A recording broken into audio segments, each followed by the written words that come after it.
Hello everyone, I am here to do a video on shamanic style decks. Now, I see a lot of my boxes are upside down.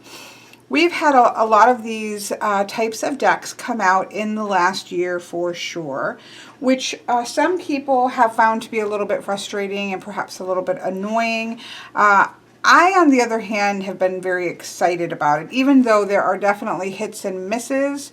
One of the issues that I personally have finding oracle decks that really speak to my own personal spiritual path is that I find that a lot of oracle decks tend to be a little bit more spirit-based. Maybe I would be a good way to say that. If you were thinking of the 4 or the 5 elements, they were a little bit more based in spirit, a little bit more goddess type energy, feminine energy, a little more even in the air, what I would call more of the air realms of things, angels and divinity and things of this nature, right?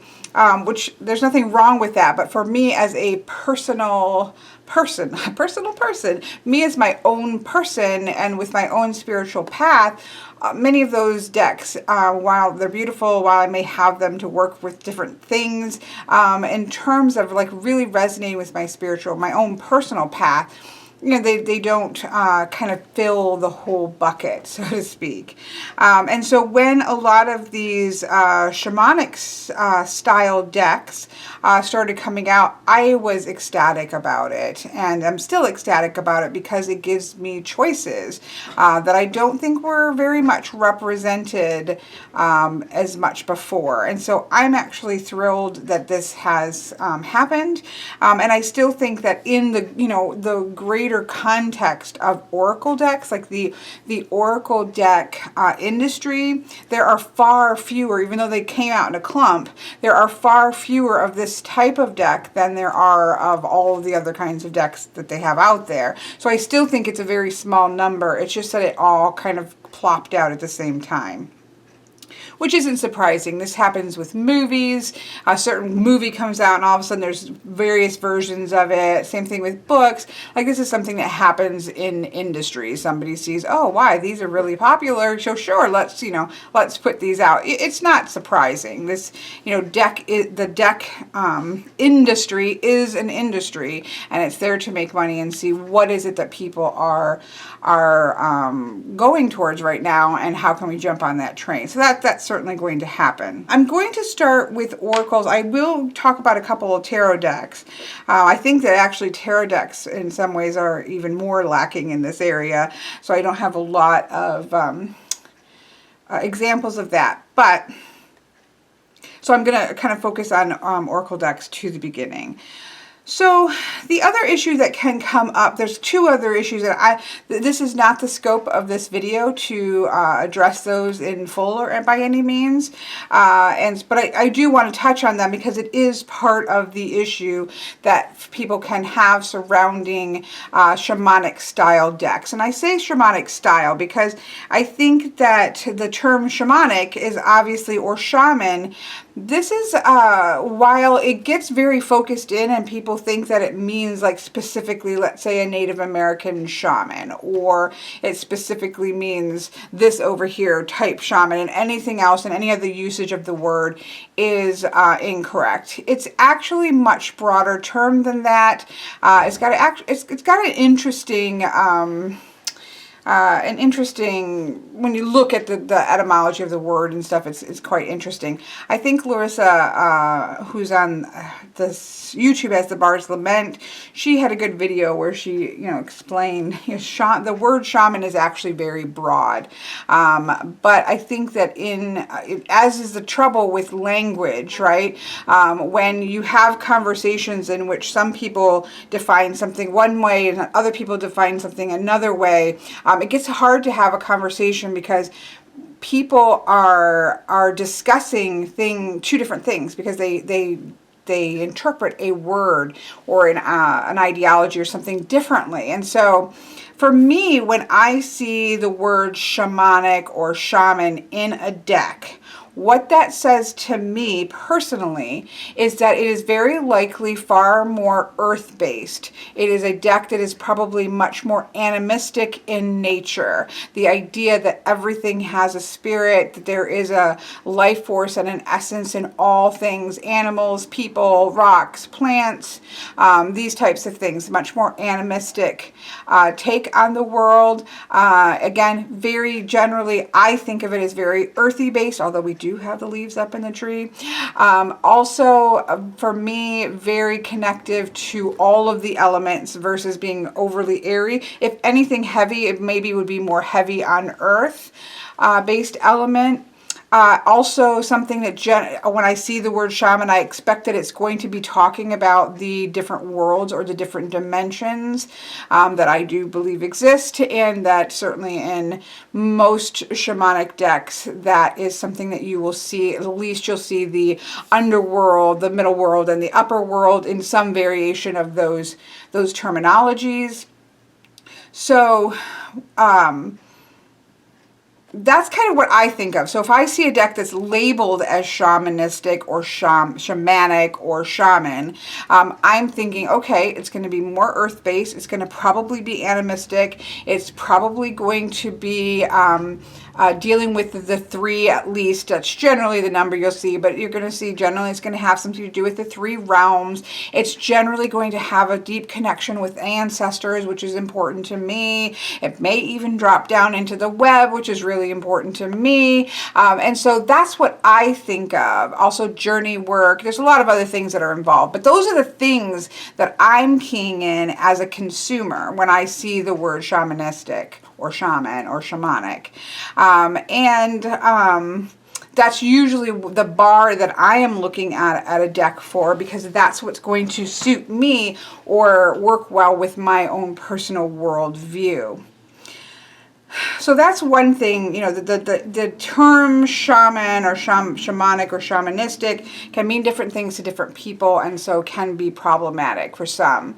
The other thing that can be problematic in these decks, although I think this is also an issue in any deck that is based on various gods and goddesses. There's other decks that have this issue as well, but this is the idea of cultural appropriation, which again is not a topic that I'm going to get into with this, but the issue with that is whether or not the use of culture, of specific cultures, is going to be respectful and is going to be enlightening and is going to be having done with good research and with a good understanding of what's being depicted.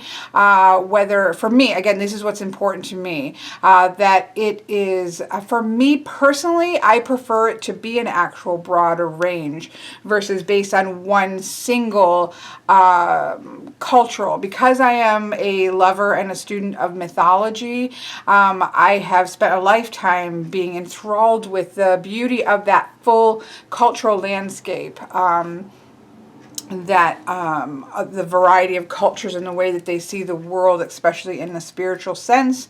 And so I really prefer for a deck that I'm getting to have a range to show that tapestry that is across the cultures, but done in a way, again, that is respectful, that is well researched, that is coming with the intention of respecting the different cultures, not from intention of just kind of grab bagging. So there you can tell. I do believe that people can tell the difference between those two.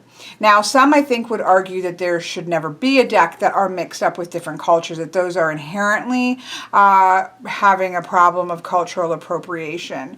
I would disagree with that. I don't think there is, we wouldn't say that a book of mythology covering a variety of cultures or a book of spiritual practices covering a variety of cultures is cultural appropriation. It should be in a spirit of knowledge and learning. And if there's any place in which we want knowledge and learning, I think it should be in spiritual, and I don't mean religious, but I mean in spiritual based things.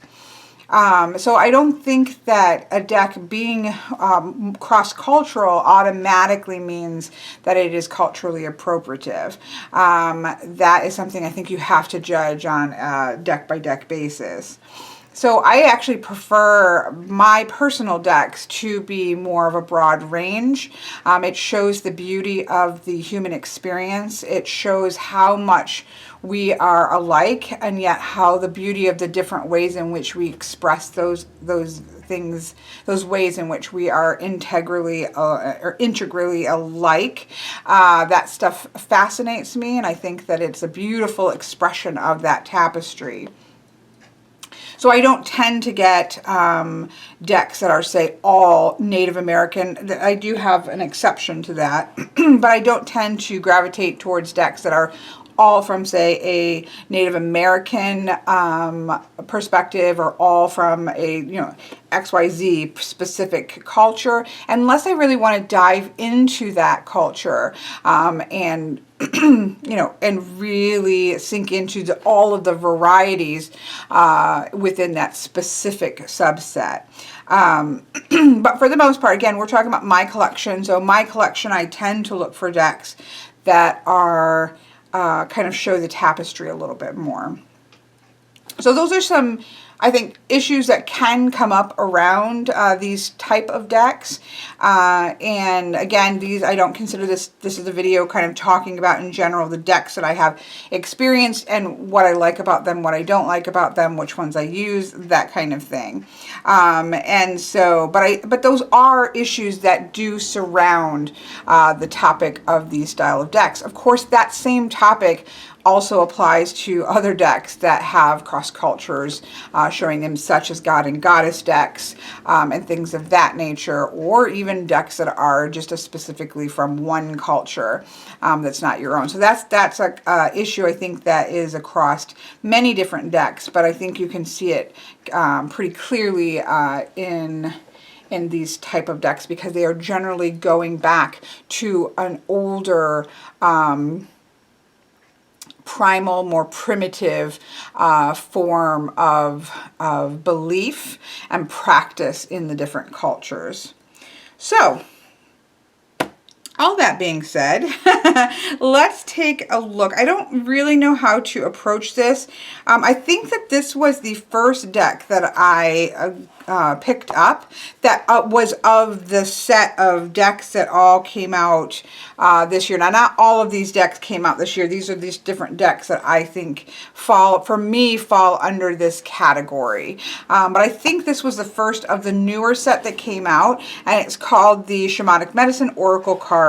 It's a Blue Angel deck by Barbara Michael John Free and Flavia Kate Peters. Now, I love this deck. I love many things about it. I have walkthroughs of these, so I'm going to try not to spend a ton of time, but walkthroughs are different than after I've actually, somebody's actually used a deck.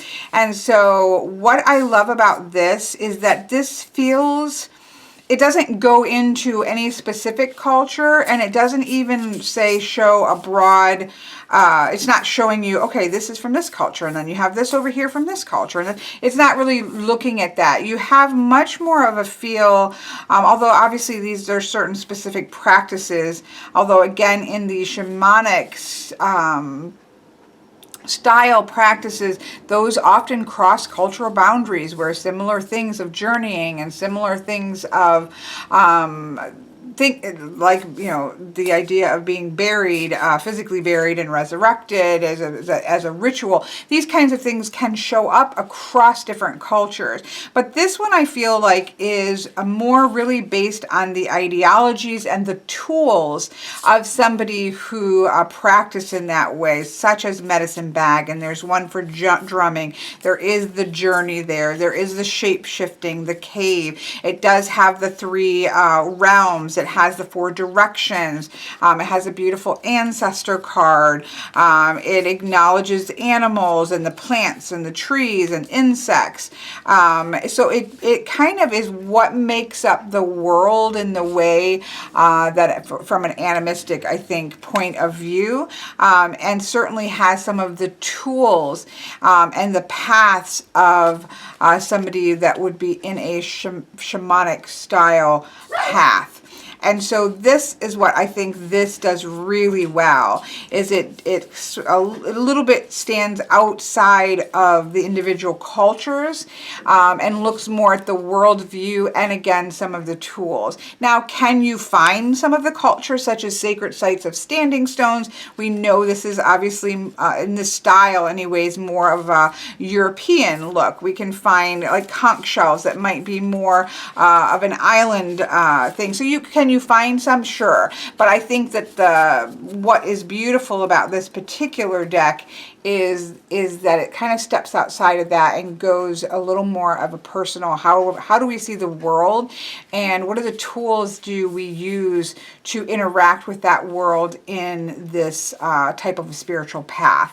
So, and I think it does it very well. I think the colors are what speaks to me surrounding shamanic type decks, is that really rich, earthy, vibrant color tones. Again, this is a personal preference, but this is what really speaks to me in terms of my path. You'll see many of these decks are edged with multicolor. This generally means this is a deck that I consider to be of this type of deck because it's something, again, that works intimately with my personal practice. And so a lot of them I've done, not all of them, but a lot of them I have done up in this way. So I've gotten a lot of use out of this deck, and it also works beautifully to wrap up a reading, a tarot reading or something. So it functions well that way, but it also then again functions very well as what it is. So this one for me is definitely a big hit. I really do love this deck. So I'm not going to continue to try to go in order of when I receive them, because I just need to probably try to condense some things down. This is probably, yeah, I would say this would be the last one that I purchased of the ones that were kind of put out. I am going to try to get at least focused first on the decks that came out in this past year or so. This is by Kyle Gray, and it's called Angels and Ancestor Oracle Cards, and the artwork is by Lily Moss. This is not a deck that I expected to love as much as I did. Now you'll see this one is not in multicolors, although it could have been, but I loved the gold tones on the back, and so I ended up using a matte gold on the side because I just love the way that looks. This is a deck that I probably wouldn't have picked up because there are a set of angels in it as well, and I don't, again, tend to work with angel, at least not in a traditional way that we see angels in oracle decks. For the most part, I don't tend to work with angel energy, so I was hesitant of this deck because and yet one of the angels is one of my absolute favorite deck. So for me, this is pushing the line for what I think of as more of a traditional New Age style angel deck. So it's kind of, you know, it's not entirely how I see angelic energy. But so I may not have picked this up, except for that I did see the lovely Queen Aset. I saw her walkthrough of this, and I just ended up picking it up. Again, it's a Hay House. It was actually quite, I think, again, I always buy things with coupons if I'm in person, and so I think I paid $15. It might have even been under $15 for this deck. And so it was not a hard thing to give it a try. I love this deck. This deck for me reads really beautifully. Again, I think you can visually see, start to see a pattern here of this rich, earthy color tone that for me really resonates with this style of deck and with my, again, my own personal spiritual path. And so it just, I definitely gravitate and want my decks to look in like this.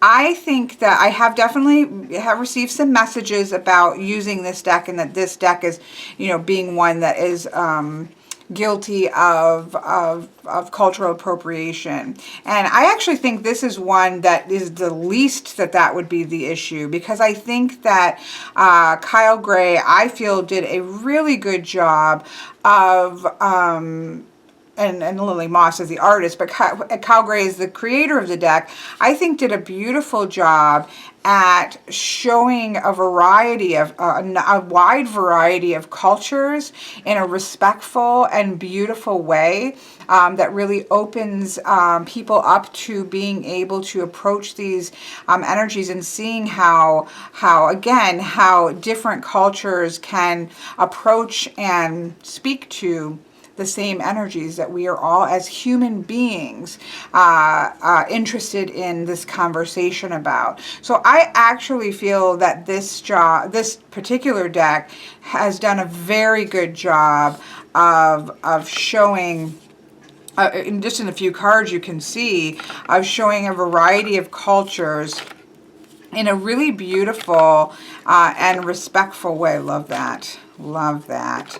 Also has some that you would kind of, I know this isn't technically, but definitely has that sort of Odin feel to it. I love these cards here, this type of cards here. Love the Shield Maiden here. You're seeing a variety of cultures that you don't always see in decks. So I actually think that this one just gives me goosebumps. I love this Traveler card. I love this Oracle card. You've got the Celtic influence. You have more of the Starseed. There are two of these. I will say that I took one out because I felt like they were duplicate energies. That's the only thing that I've changed about the deck. Love the Guardians. Again, love these other energies. I mean, look at the Aboriginal. There is just, in my opinion, you do have the Great Teacher here. And then you do have some that are, you know, what you would think of as angelic. You have the Lord and the Lady that feels, again, very Celtic. This is probably one of my least, you know, again, it kind of feels a little bit more like some of the decks that we see today. Love the Knight, the Shapeshifter. Love the Wise One. I love the Shaman. Love the Shaolin Master. That's not something you really often see. I like the Witch card in terms of the practitioner. So if this had been my deck, and it's not, right? So this is somebody else's expression, and we're just going along for the ride or choosing not to go along for the ride. That's up to us, right? But it is their expression of their deck. So I'm not going to say that it's wrong to have a card that says White Witch, be the light. For me personally, I've left this in because I like the concept of a witch card. Because for me, witchcraft is about practice, the actual practice of something. And so when this comes up, I simply focus in on that energy of what is your practice like? What are you doing? What are you actually practicing? So if it was my card, it would probably just have witch, and it would have practice or something along that nature, is how I would label that. So, you know, that's just how I work with it. Love the Guardian Angel card, has no imagery. So I know I've spent a lot of time on this one, but I actually do think that this one is done really beautifully, really respectfully, and it reads like a dream. This is certainly one of my favorites currently. I'm using this a lot, and I really enjoy working with it, and I did not expect to do so. So there's that one. Of course, this was, I think, the second one. I think I got this after the Shamanic Medicine cards. So this is the Mystical Shaman Oracle card deck by Alberto Villado, Colette Baron-Reed, and Marcela Lobos. The artwork, which in my opinion, sorry for all the other people on the deck, but in my opinion, what makes this deck is Jenna Della Cradaglia. I'm so bad. Jenna Della Cradaglia, I suppose. I think what makes this deck is her artwork. It's, again, see the color palette? This is what I love about these decks. These just speak to my soul. I just love this deck. Now, I know that there are people that have some issues, I think, with some of the people involved in the deck. There are people that I think have issues for certainly with the guidebook itself. For me, I don't think you probably need the guidebook, and I think it works best just by itself. The imagery is so beautiful. The giveaway card comes up for me in a beautiful way. If you work with shamanic style decks or practices, I think most of the terms you'll be familiar with, just in terms of soul retrieval. You've got the worlds here, but even if not, the tree of life, it's not hard to work with these outside of the guidebook. And the artwork is so stunning. This, I think, has some problems in that it is in some ways trying to be broad, but at the other time I think it focuses in on Andean or South American ideas. But as I said, what I think about this deck is just, if you love the images, as I do, I think that, and for some, the guidebook may be wonderful and you absolutely love it. This is a personal thing. But I know a lot of people maybe struggle with the guidebook, and I do think this deck is beautifully functioning without ever approaching the guidebook, because the artwork is so stunning, and even the names of it is something that's not hard to work with at all. So I actually really do love this deck. And now I'm not including animal decks, although for me personally, animal decks, I've already done a whole video on animal decks, which is not too far removed from this one. I'll try to remember to put a link to it. Those to me are all considered part and parcel of this. So they are often decks that I'm using together. And of course this one, the same artist and Colette Baron-Reed have done a spirit animal deck just recently, and using this deck and that deck together is a dream. I really love to use both of those decks. So, how you use something, and whether, I'm a person who doesn't really use guidebooks in oracle decks for the most part anyway. So generally, if most oracle decks, for me, the guidebooks kind of fall off the mark for what resonates with me. And so I've just gotten pretty comfortable with, I just use the decks for the cards and the images and the title, if they're done well. And if I need to kind of touch into just to see, okay, where is this going? And then that's usually enough to zero me into where I'm going to go with it. And then, you can roll with it. So I actually really love this deck, and like I said, using this with the new Animal Spirit deck by Colette Baron-Reed and Jenna Della Cradaglia is something that is a treasure or a joy for me. So that's one of the newer ones. There's two more that I have right here that are part of the new ones. And these are not all. I know there's another one around the same time this one came out, but it was really focused on Native American. It was very specific to Native American, I believe. So I don't have every single one, I think, that has come out. But these are the ones that I do have experience with and why I use them. Now, for me personally, this one becomes more problematic. So I still love this deck, and I do use it, but I do find this probably to the ones that I'm talking about being the most problematic. So this is the Sacred Earth Oracle. This is by Tony Carmine Salerno, and the artwork is by Leela Williams. Now, let me say that the artwork is stunning. So this is not disparaging to the artist in any means. The artwork is gorgeous. Again, you see that rich, gorgeous color base. But this is called the Sacred Earth Oracle. I would really have preferred this deck, to be honest, to just have 0 people in it, because what the keywords to me feel like are vibrational, which they explain that very well in the guidebook. And I actually think that they have pulled that off in terms of the keywords. There's something about this deck that works beautifully with the key, and the artwork is beautiful, but it doesn't really speak Sacred Earth. I think there would have to be more diversity for it to really reflect Sacred Earth in terms of human beings. I think that because there are too many human beings in it for a deck that is very much about the earth and the vibrations of the earth, I would really kind of, and there is diversity, so you do see some diversity here, but it's predominantly very pale, and I think it's sometimes to a degree of otherworldliness, which I think is also very beautiful. So as I said, the artwork is stunning, and there is diversity here, but there's probably not enough for a deck, again, that is about Sacred Earth, which should encompass all of the earth and the people within it.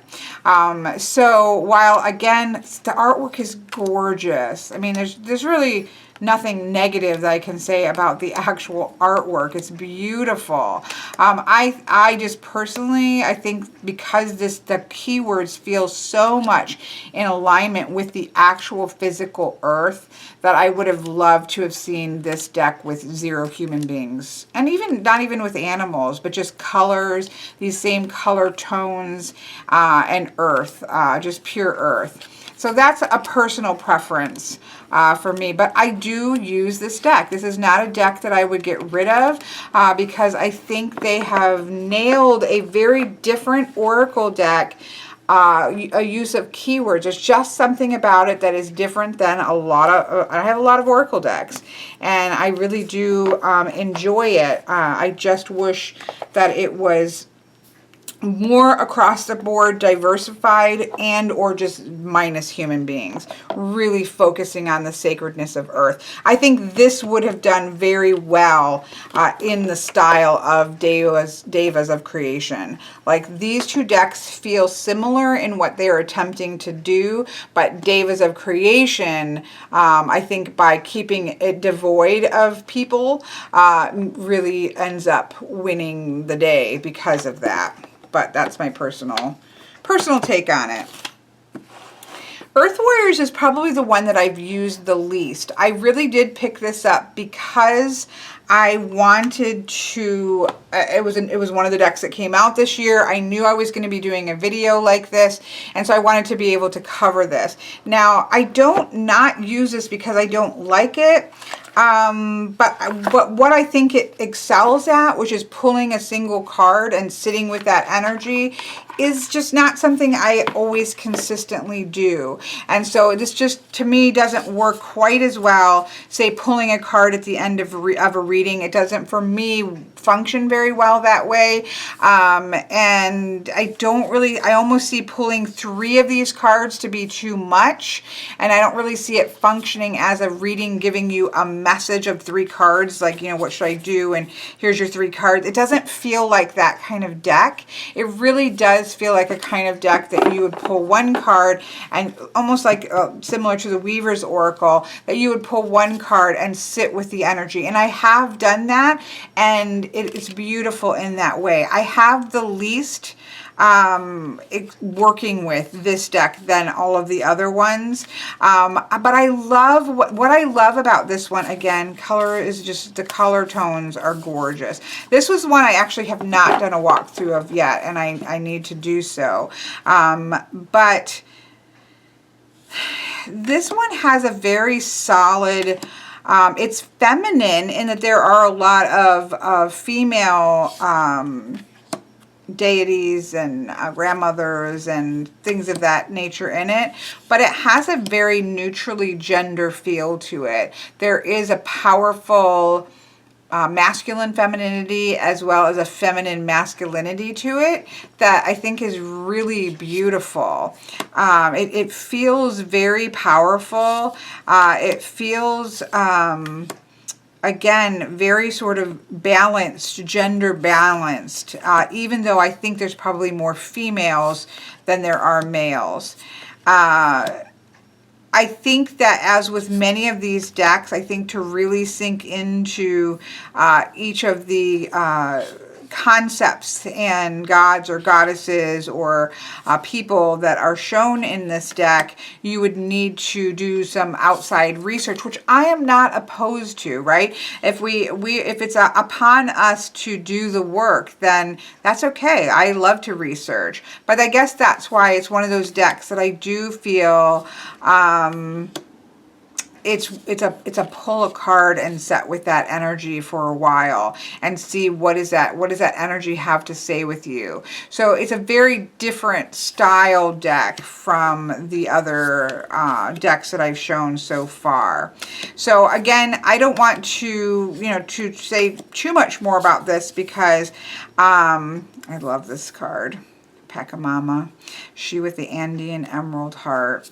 The artwork is gorgeous. The pulls that I've had, which have been single card pulls, have been actually very profound, really touched my heart, have had some profound healing in them.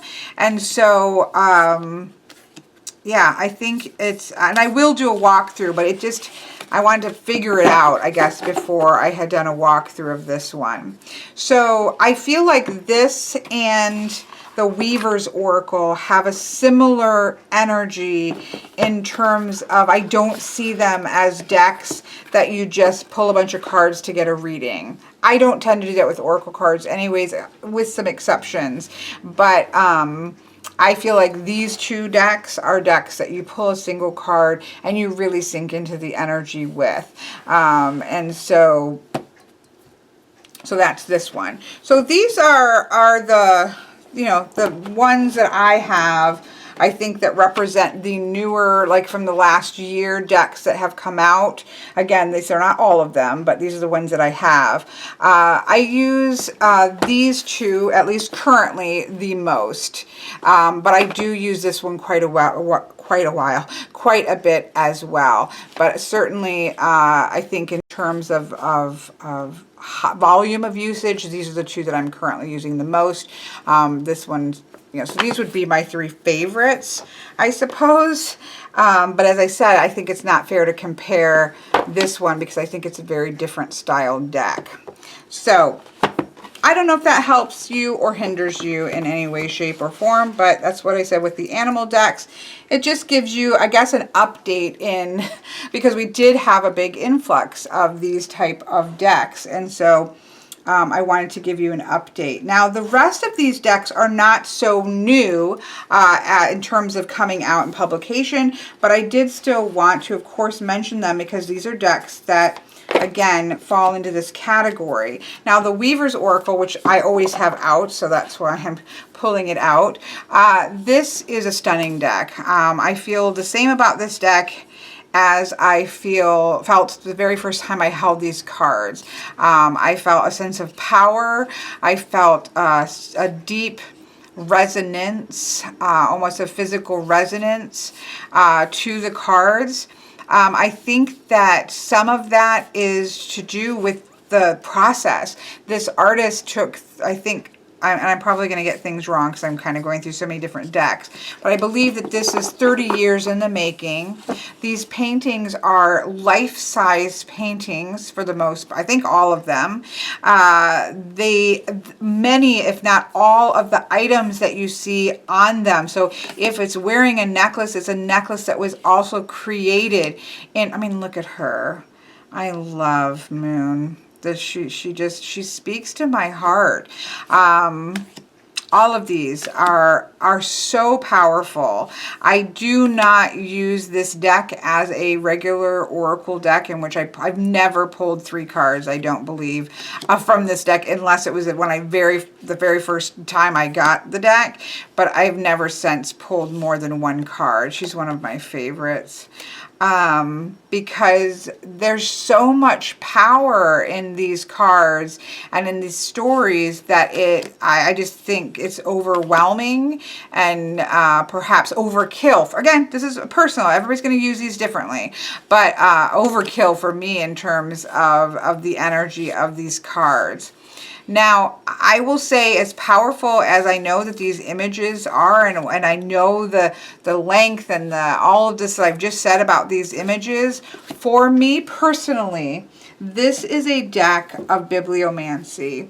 I use this in one reading that I do in my shop.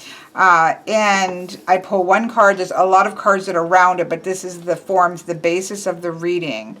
And when I pull the card, I read. So in the guidebook, there is a one page of the guidebook for each of the cards is the story of that grandmother or that Udagan or that shaman. That is, and for me personally, this is where the power of this deck lies. It is, for me, a deck of bibliomancy where when I pull a card for somebody, I read them this story, because this is for the oracle. This is, for me, the oracle. And so that doesn't take anything away from the images and the cards, but this is just how this deck has this is how it works for me. So, yeah, this is an extremely beautiful and powerful deck. And yes, it is obviously all feminine based. Again, these are not all feminine as in energetically feminine or masculine. These are very strong, just a gamut. These are not snuggly grandmothers. Some of them, there's a couple. These are not snuggly grandmothers. These are grandmothers that shove you off the cliff, right, to teach you a lesson, to help you learn what you need to learn. There are uncomfortable cards in here. The Shamanka, especially when she shows up, she's uncomfortable because she is feral and wild and almost to the degree of a little bit insane. And so she's her messages can be uncomfortable. So these are not easy energies, but they always have something that's almost a very alien energy. So these are strong, powerful energies. And again, I never pull more than a single card of this deck. I pull other things to supplement it, but I just, yeah, I love her as well. She looks like the Shield Maiden, doesn't she, in the other one? So that's that. Again, I kind of consider these two to be similar in the sense that I just think that they are 1 card pulls to sit with that energy. I generally, for myself, if I pull a Weaver's card, I sit with it at least for a month, because it's just that energy that you just need to sit with, and there's some lessons that need to be dug deep and worked with. So that's that one. Still loving it. Still, it's not gone away off of my table, my sacred space over there since I've received it. It's never been back in the box. So that's the Weaver's Oracle. I'm going to push that over there out of the way. This is going to be far longer than I expected, but we're coming up the home front. The other one that I need to make sure I mention, and I am going to do a walkthrough of this because I just got a backup copy. I trimmed this.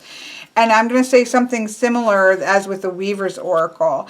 I pull multiples of this card deck. But this deck for me it's one of my staple reading decks. Like, I use this a lot. And it's the Shaman's Oracle by John Matthews and Will Kinghen. And it is, what I think the power of this deck is in the suits. The different suits, I think, are just amazing. There are spirit, suit of spirit, the suit of shamans, the suit of ancestors, the suit of dancers, the suit of hunters. And what suit comes up is to me part of the power of this oracle.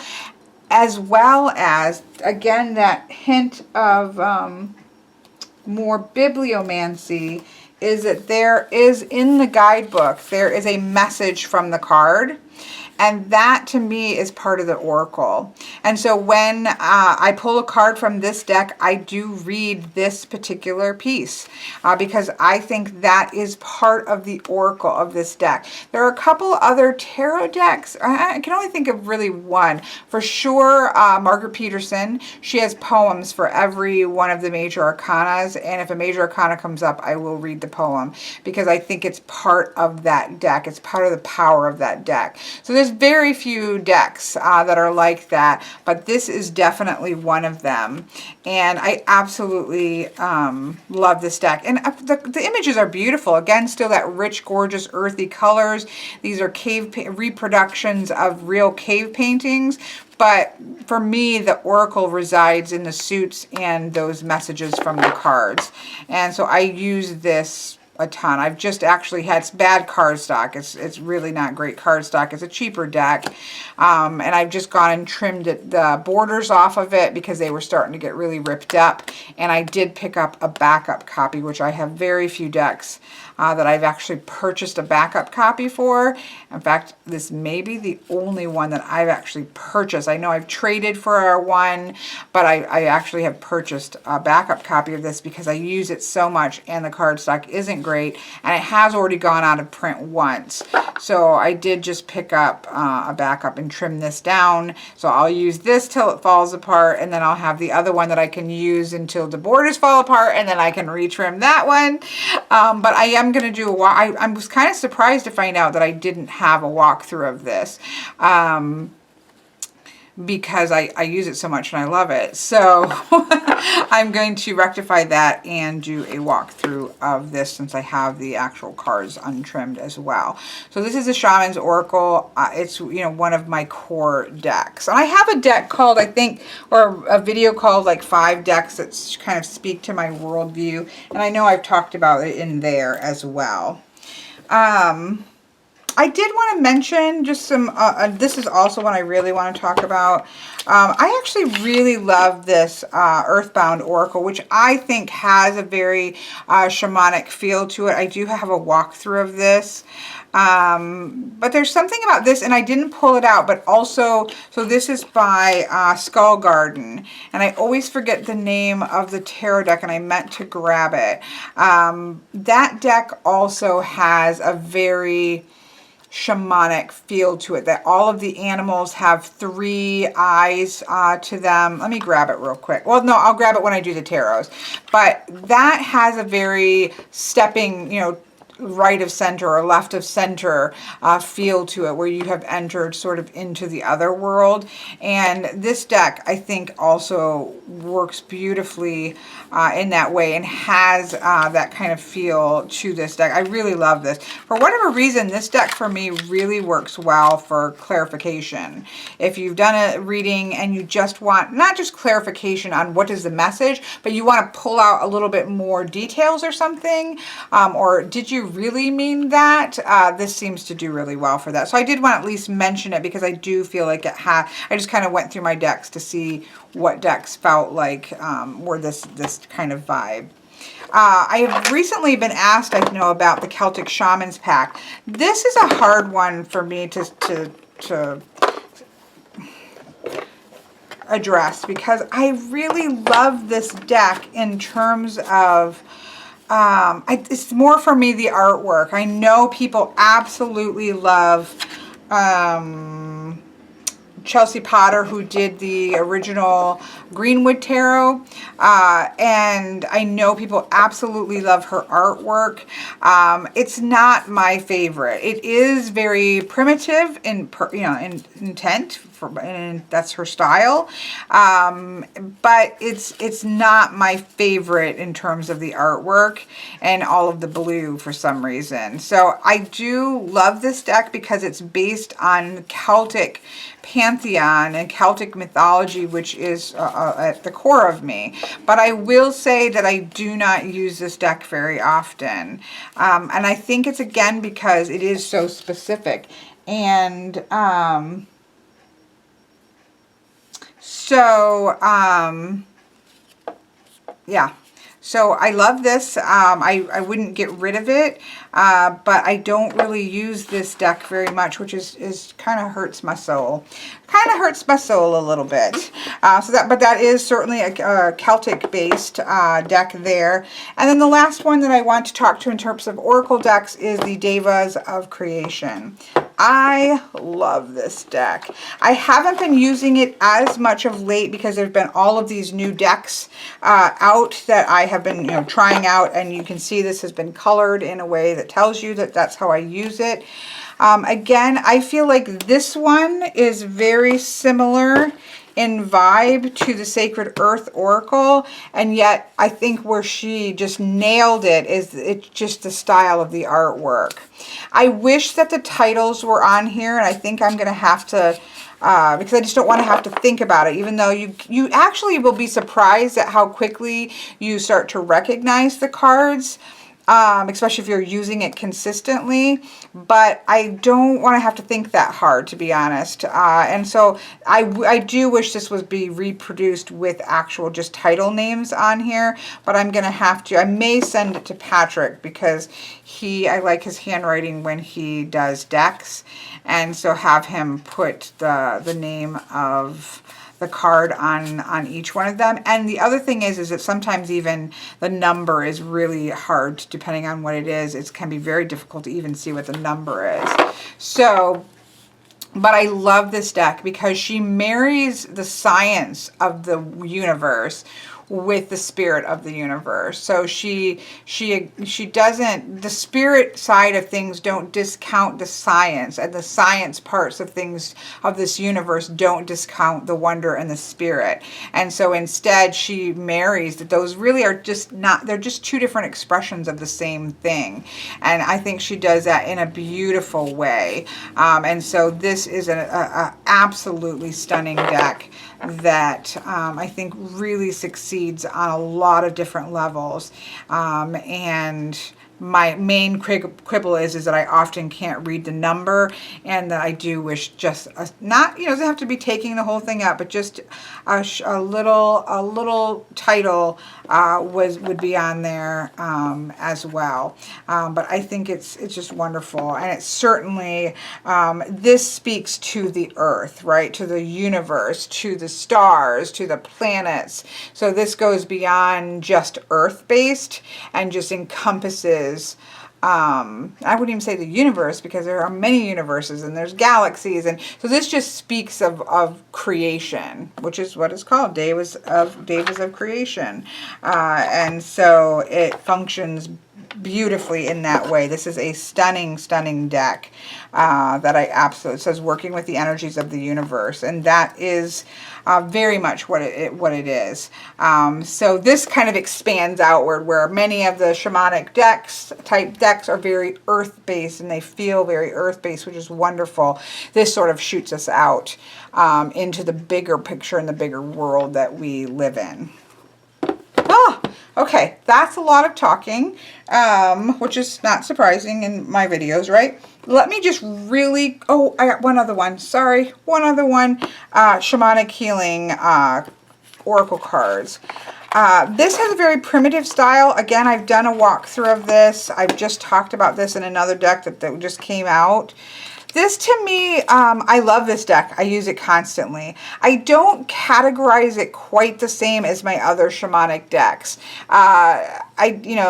It's a primitive feel to it, and it's got a earth-based feel to it, but I don't use it in the same way as I use in terms of a personal path way. This, to me, is just a really fantastic oracle deck, and I love it, and I love the primitive nature of it, and it reads like a dream.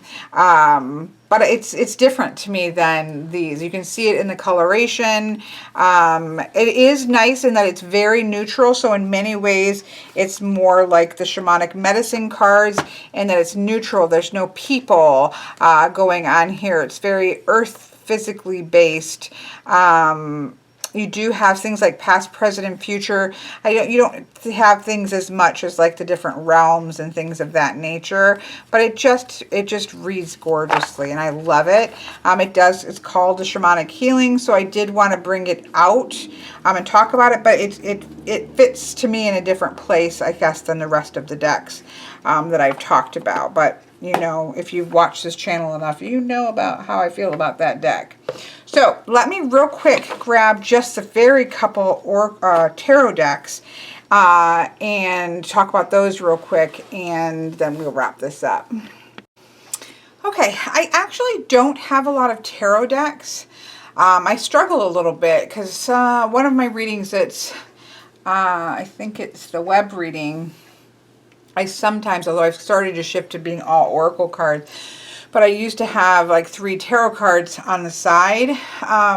Excuse me, I've just pulled a bunch of boxes out to grab this. I don't have many decks that really fulfill that feel of a shamanic, again, animistic, earth-based, the 3 realms, these kinds of things. I don't have a lot of tarot decks that, there are things that touch on it, but they don't feel fully grounded in that energy. If you know of any that you think, oh, wait, but look at this. And again, I would also consider some of my pure animal decks to exist in that function, but I've already done a video about that. So again, I'm not going to pull all the animal decks out because as I said before, in my head, the shamanic style and the all animal decks all kind of function and should exist happily together. But the one that I use the most is the Margaret Peterson Tarot. Now I have a trimmed version. I should have grabbed that one, but I have it trimmed all the way trimmed down on where I've written it down, and you can really feel the richness of the colors of this deck when you take the borders off. Now I'm a huge fan of the borders. This is my baby. This does not have a white edge around the back.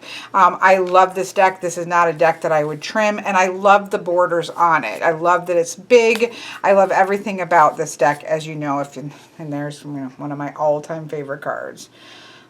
Can we just sit there for a moment?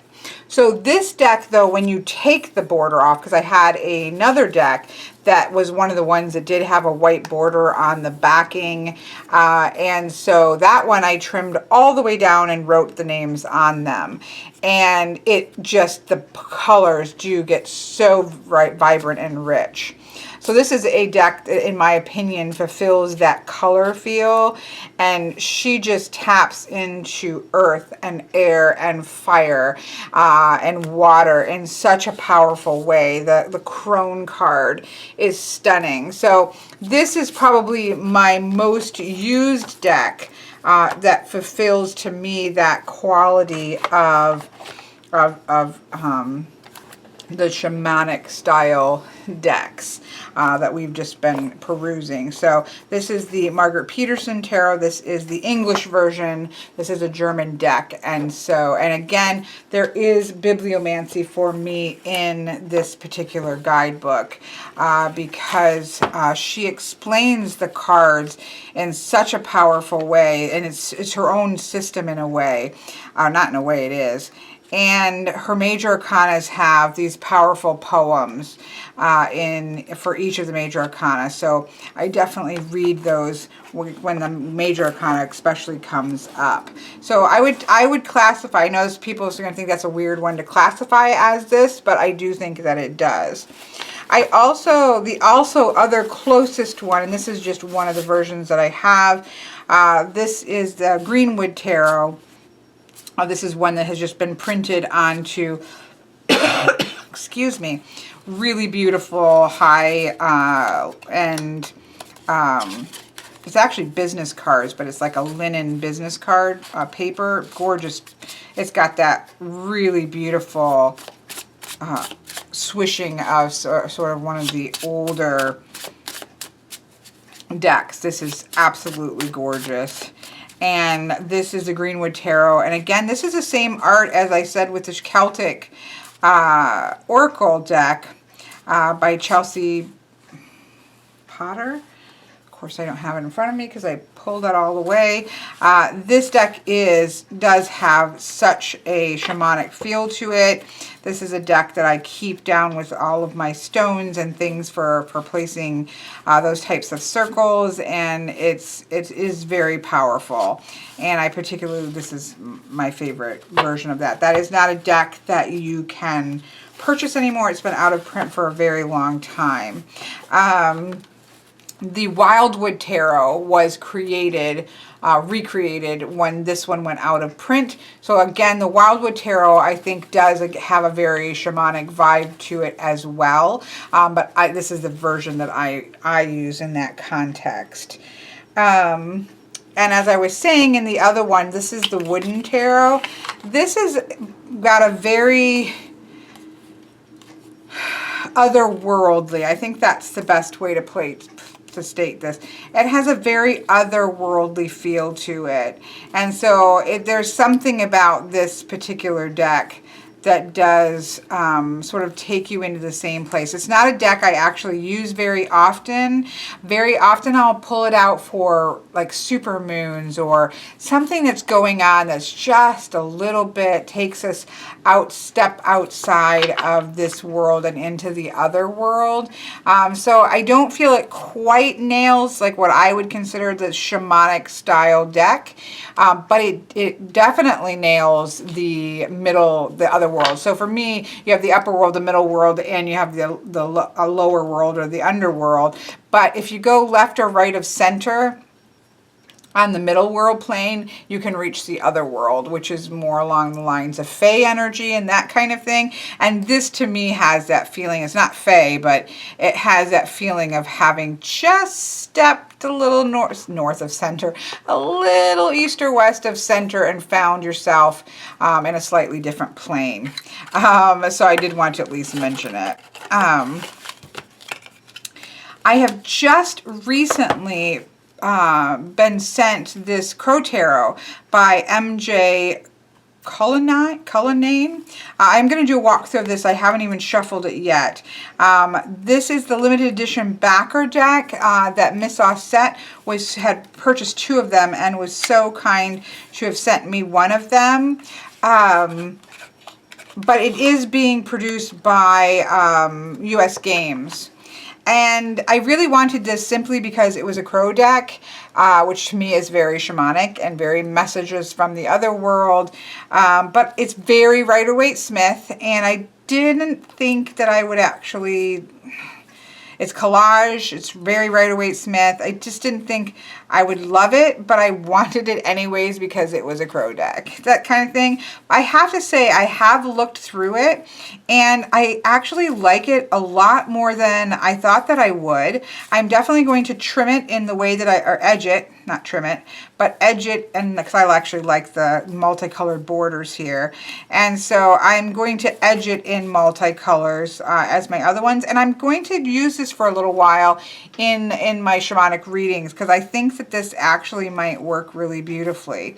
So I'll have to get back with you on this one, but it does have that feel for me simply because it's crow energy. Okay, I'm inserting here, this is actually almost a month later, no, more than that. I originally filmed this the middle of November, and I don't know, I must have forgot that I filmed the pieces of it, and I was just kind of cleaning out my iMovie, and I realized that I'd filmed most of what you just saw and what you'll see a little after this. So I just wanted to quickly insert, I talked about the Crow Tarot and that I had just gotten it. I hadn't really worked with it a lot. Since then, I haven't stopped working with it, and I actually just want to, I'm not going to say a whole bunch more because I already talked about it, but I really love this deck. I have been using this a lot. I've used it in Wheel of the Years for people. I've used it for myself. I use it in my ancestor reading. It's just a really great deck that feels quite neutral. It just has the crows, so you don't really have any people energy in here. It's really a good tarot. I've quite enjoyed it, and it stayed out on my space. And I have to say, just for a nice, clean reading, sort of get to the point. I like to watch the pattern of the birds in combining, when looking at the different cards, like sort of what the birds are doing. But in general, it's just a really nice, clean crow deck, and so I've really enjoyed this. So I just want to pop that in there because when I had done the video, I hadn't had any experience with it. So I'm really loving this deck. The other thing is as I said, I don't really have a lot of tarot decks that fit the bill entirely for me. Since then, and I've done a full review of this, a long review of this, so I'm not going to go into a bunch of detail here. But in terms of shamanistic style decks, since then I have received the El Goliath tarot deck from our creator Goliath. And I love this deck. So I've just been keeping it, the guidebooks here, I just keep it wrapped in black, and then into the box, and then down in my personal space. Oops, got some random things there. I've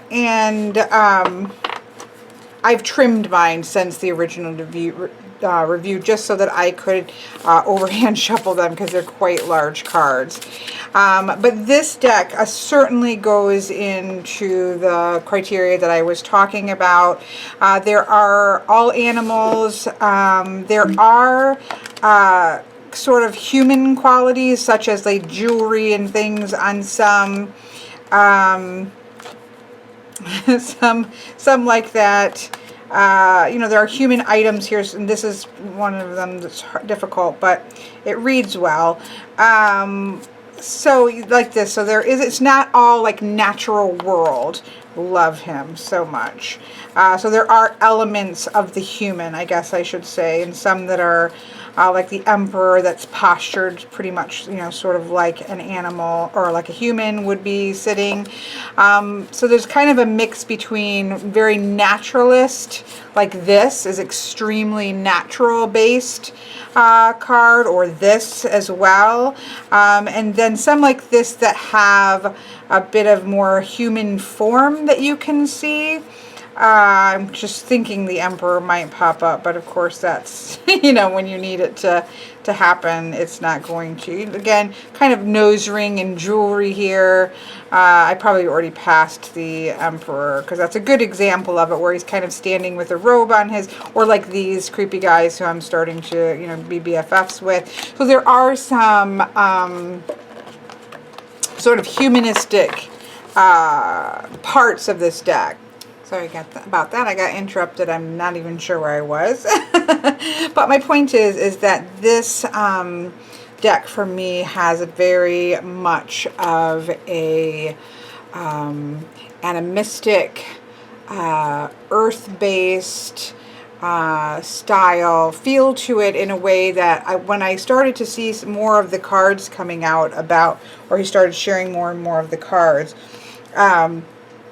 I started to get really excited, because as you'll see in November, when I was talking about the tarot, there really wasn't one that just was like, you know, this just fits that spot for me in my deck collection. There are very few that do, and the ones that were just kind of like, okay, those are nice, but they didn't really have that kind of I've really been enjoying the Crow Tarot, and this to me is just, but this is something that I, so far at least, have just used for myself.